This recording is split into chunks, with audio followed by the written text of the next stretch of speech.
sonsuz.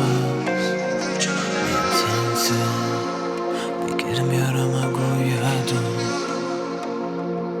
Alıp gittin beni bu durmuş yalan yoldan. Alıp gittin balım doldurup çölleri soldan. Şimdi kim nerede, ilgi kim diredir, neredir, neredir. Hani bana seyretin benim gözlerime. Anlamayan olsun sen benim sözlerime. İşiteyemem yüreğim öyküyevine.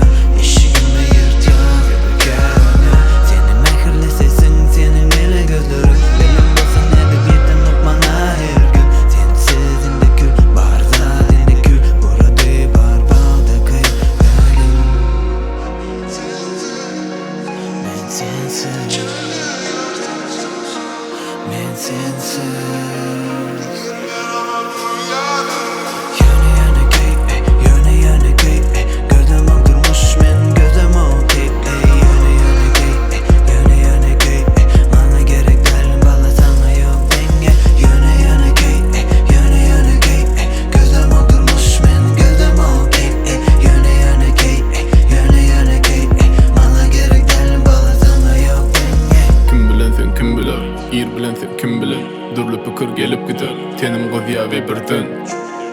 Uçup gidiyor kellem hem, lerimin öp yandı dersin.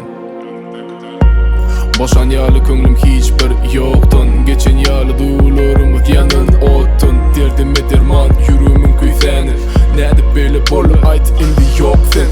Tarih bile yazardık, Leyla Mecnun yağladık. Görüşmesek adacık, ölüp varyan yağladık. Ya bak bizi güyme